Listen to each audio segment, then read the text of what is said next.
So USCIS recently published updates for couples, married couples who are sponsoring their spouse. This update was made August 1st, 2025 in the USCIS policy manual. And so what we're seeing right now are stricter scrutiny for marriages.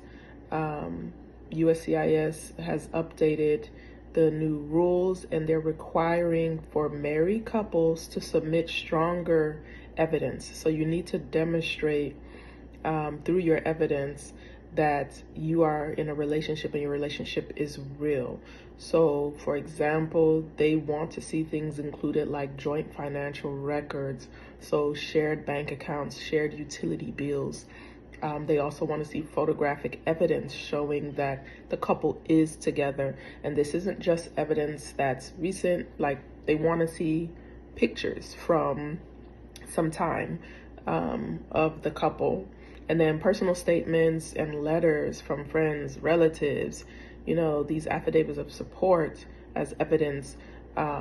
This is the type of strong evidence that they're looking for to ensure that this relationship is real. There is a mandatory interview now for couples. So what we saw in the previous administration in the last few years was interviews will be waived if your evidence meets the requirement, and so certain couples wouldn't have to go through an in-person interview. But now everyone has to go through an in-person interview, every couple, because this allows for closer scrutiny, and they will also scrutinize your immigration history.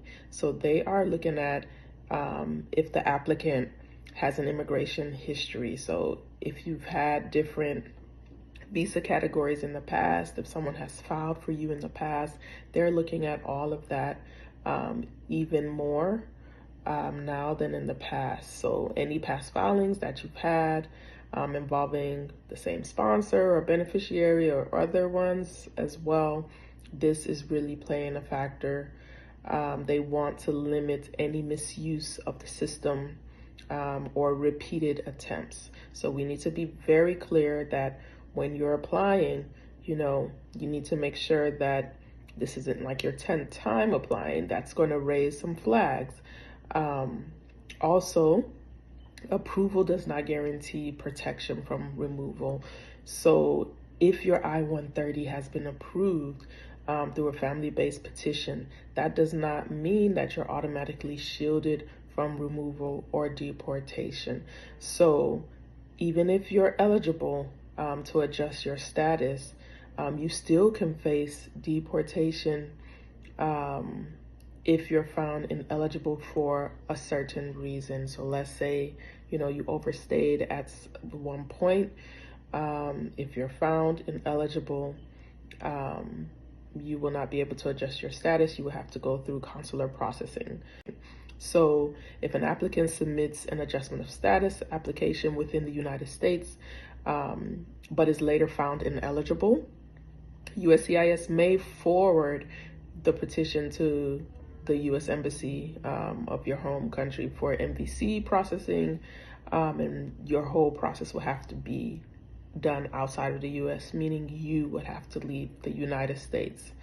So this guidance and updated policy that USCIS has updated since August 1st is effective immediately. These updated rules apply immediately to all family-based immigration petitions filed on or after August 1st, and those that are already pending. So if your application was already submitted and already pending, this applies to you now. So we may see more requests for more evidence because of this if you already had your application submitted. Visa Immigration Pro is here to help you. I'm here to assist you with your applications so that we can get it right the first time. And I stay up to date on all of these policies. A lot is changing, and because it's changing so fast, you really do need a lawyer that's going to help you with this. Thanks.